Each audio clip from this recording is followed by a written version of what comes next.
We will see now in a little bit more detail how the electricity power markets operate. One of the biggest challenges of building this 20th century grid was how to balance supply and demand at all times without the possibility of storing energy. This is accomplished through several complex electricity markets at different time scales run by the independent system operator. At a planning stage, the system operator looks ahead in months and years and ensures that sufficient generation and transmission capacities are available to meet the load. During the actual operations, we have a sequence of markets that schedules power based on load forecasts. The first market is the day ahead market that schedules the bulk of the power based on a day ahead forecast of the load for each hour. Then, real time markets schedule the power that is left unmet when the loads are forecasted again. These forecasts are now more accurate because we are much closer to the operating time. Finally, we have a sequence of automated decisions that are made, which are called the ancillary markets, that schedule power from the fastest generators based on near real time measurements of the actual load. Again, the reason we do things this way is because energy couldn't really be stored in any significant way for the grid. This means that every time we predict how much power will be required, there could be a difference for how much we actually consume based on real-time decisions people might make. You might not know that you're going to flick on a switch right now at your home and turn on the lights. So the system has to deal with this major source of uncertainty in a smart way to ensure that at all times supply meets demand. If supply does not meet the demand at any point in time, then the overall system collapses. We have what's called an outage. To look at the results of what happens when we schedule power in this way, we can look at the panel shown in the slide. Here you can see that the load profile that is hourly over many days of the week is being filled up by different types of generators. Slower generators are able to provide the base load. That is a more consistent load from hour to hour and even across days. For example, nuclear energy is a typical base load resource because it has very little ability to ramp the power up and down. Intermediate generators that can ramp faster than the base load, but not the fastest necessarily, are typically, for example, natural gas generators.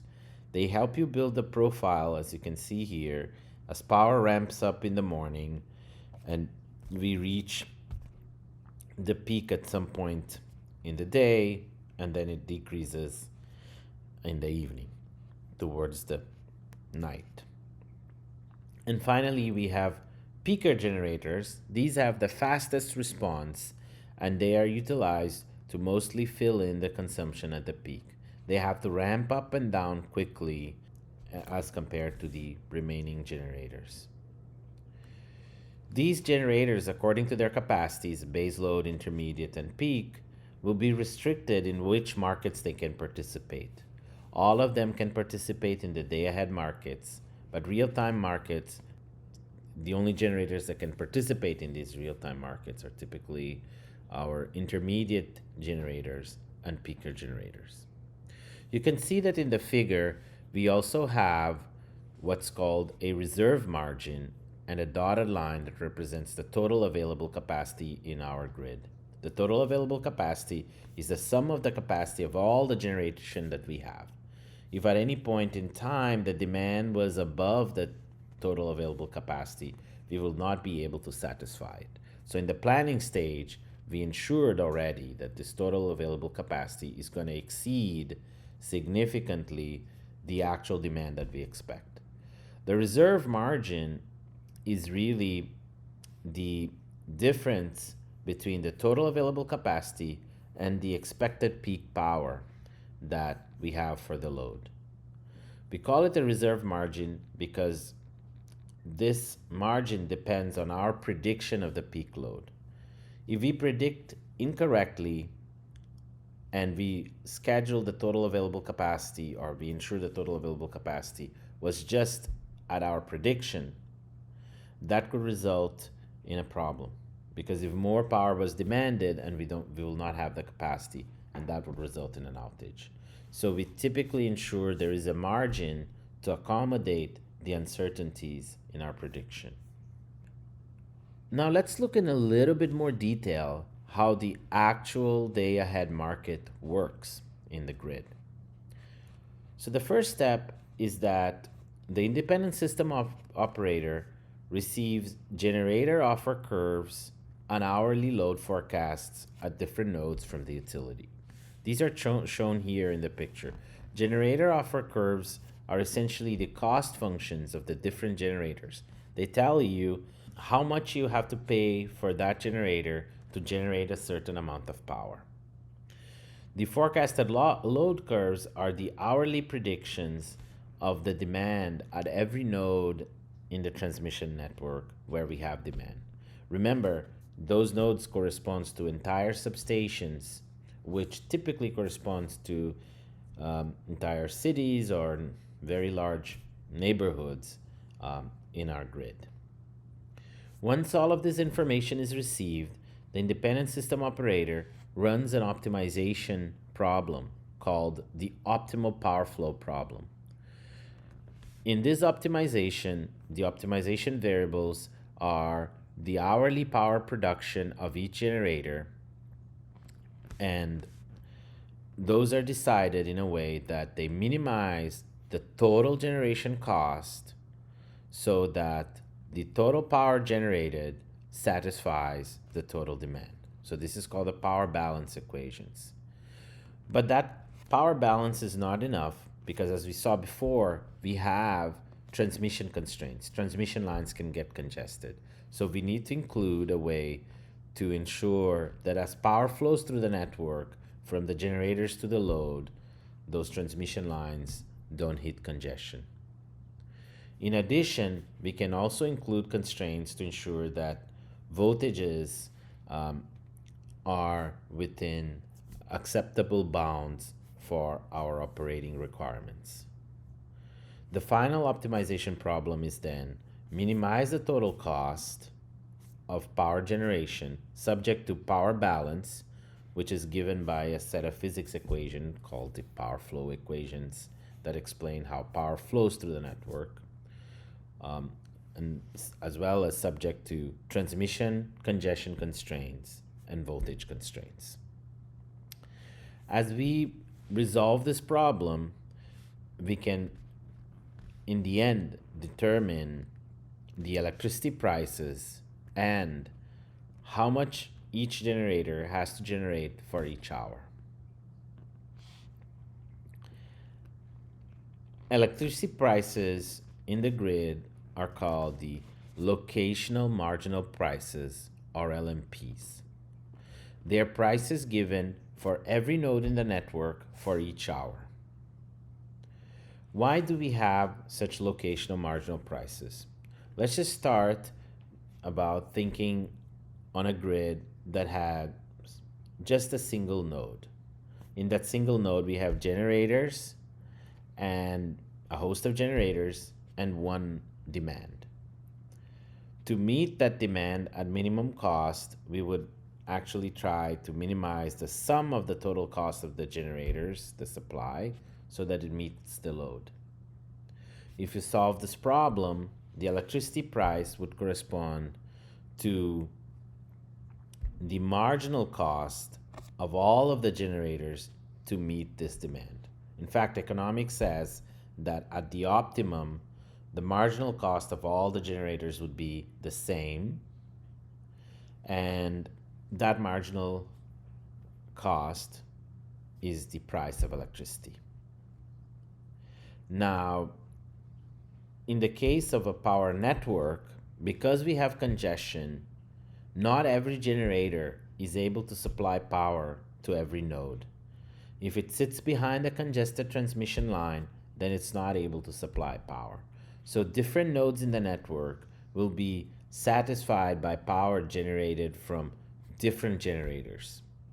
The marginal cost of electricity for a specific node at a specific time is the locational marginal price. Another way of thinking about the LMPs is that if I go to a particular node and I try to consume one extra unit of power, how many dollars do I have to pay for that?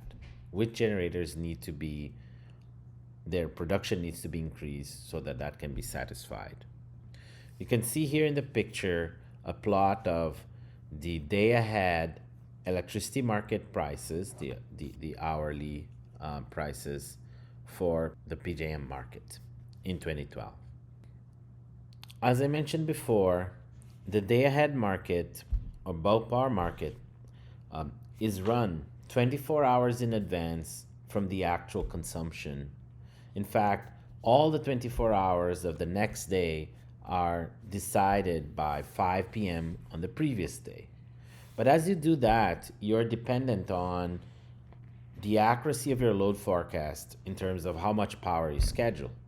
If your load forecasts are incorrect and you underestimated or overestimated the actual load, then you're going to either schedule too little power or schedule too much power for what you need. And if that happens, we need to have a mechanism to make adjustments. Because if you don't do that, you end up in a situation where you have an outage.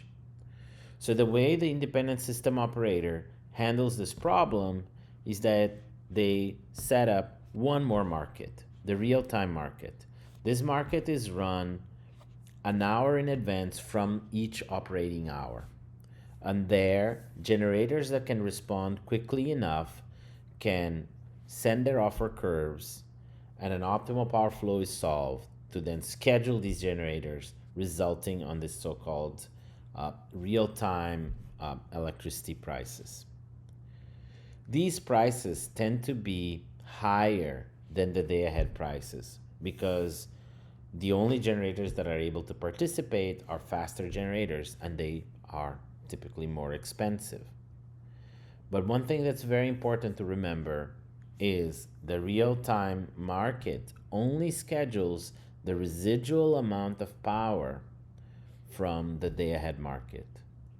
So if I had, for example, to schedule, a system that needs to schedule a gigawatt of power, typically 80 to 90% of that is scheduled in advance, and between 5 to 10% is scheduled in real time. So even though power is more expensive in real time, we are mostly facing the cost imposed to us by the day-ahead markets. Once these markets are run, we are still away from the actual real time. We are an hour away. So there is a so-called post-market operations. In this case, we actually have an autonomous control system where certain generators that are able to respond to these autonomous signals participate. In this control system, balancing is done at the level of a few seconds, typically 4 seconds. And now we are not predicting the demand anymore. We are actually just measuring how much power is being consumed, and we can also see how much power is scheduled, and we make sure that an additional amount of power is dispatched. But this might not be enough. How about what should we do for less than 4 seconds? And why do we even have that 4-second limit? The 4-second limit is imposed by the speed of the communications between generators in this AGC, or automated generation control.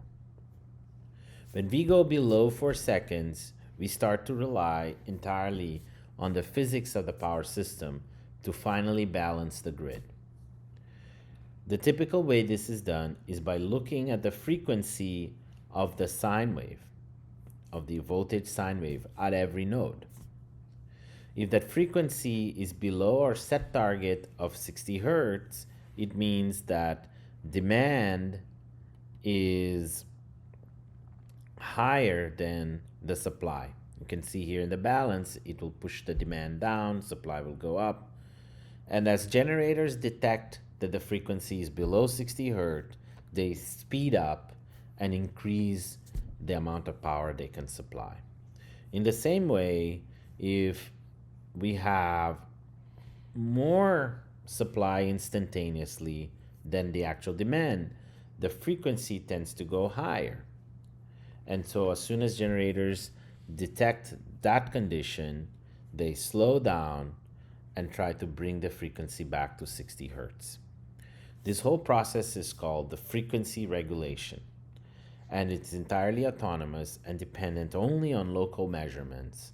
And it can be shown that if you adjust correctly how much you should speed up or slow down, you can ensure that the frequency remains on target and that every millisecond the grid will ensure that demand satisfies supply. Right here, there is an example of a situation where we had in the WEC system a frequency excursion. You can see here that up to 6 seconds, the frequency was quite close to 60 hertz. And then suddenly it came from 60.01 hertz to 59.9 hertz. That meant there was a sudden increase in demand. Maybe a factory turned on or something like that. And as that happened, generators sped up and they brought back the frequency to very close to 60 hertz, to 59.96 hertz. So this is our frequency regulation service. Now, typically at frequency regulation, you're scheduling very small amounts of power. So if in that 1 gigawatt example, in the day-ahead market, you're scheduling anywhere from 80 to 95% of the power. In the real-time market, you're scheduling the next 5 to 10% of the power. And in the frequency regulation and post-market operations, we're talking about less than 1% of the power being scheduled. We saw what happens at the wholesale electricity markets, but we consumers are not directly engaging the wholesale electricity markets. We actually engage utilities. The role of utilities is that they deliver electric services to the end consumers. They procure power in the wholesale market to meet the demands. They also design electricity rates and bill every individual consumer. And finally, they manage and maintain the distribution network. How are the electricity rates and billing done? Since utilities are in most places a natural monopoly, a public utility commission approves the mechanism for setting an electricity rate. The formula for the rate is shown here on the right-hand side. For a whole year, the utility calculates what's going to be the operating cost of the generation. That's how much it costs to buy all the power it had to buy for a whole year for all the customers. The operating cost of the transmission, that means how much it had to pay the transmission system operator for using the transmission lines. And then the operating cost of the distribution, that's how much it costs for the utility to maintain the distribution network and ensure the voltages and transformers are all up and running. That number is part of the total projected amount of money the utility has to recover from us customers. And then in addition, they calculate the total capital cost for investments they make on generation, transmission, or distribution, subtract the depreciation, and they add to that a depreciation rate and an internal rate of return. That is the total amount of revenue the utility has to collect plus taxes. This total amount of revenue is divided by the forecasted sales of energy, because that's the power times the amount of time. So typically, for 1 hour consuming 1 kilowatt, we have 1 kilowatt hour to give us the electricity tariff as shown here on the formula. Now notice that that depends on being able to forecast the electricity sales for a whole year. Typically, when you make mistakes on that forecast, adjustments are made in the following year to ensure the values are recouped. Now, why is it important to understand this formula? Is because the rate of return for the utility does not come from reductions in operating costs. It comes from capital investments. This means typically utilities are focused on making additional capital investments and less focused on optimizing their services. Why do we prefer to use tariffs for end consumers rather than just have them face the hourly electricity prices from the grid? Because typically those prices can be quite volatile, and until very recently, we didn't really have ways to respond to these prices in real time. So the rates were a way to protect consumers from the volatility of the prices we see in the grid. Although the grid is the most complex machine ever built, the one-way power flow and ability to schedule generators to provide predictable amounts of electricity has made the operation robust and reliable for many, many years. But because of the type of generators that are utilized, it has been producing a lot of carbon dioxide. It is the main contributor, one of the main contributors to climate change. And even worse, it has been failing under climate change induced disasters. For example, the Texas grid failure in the winter of 2021, or the blackouts in the California grid in the fall of 2019. So this urges us to address the carbon dioxide being produced by the electric grid through decarbonization.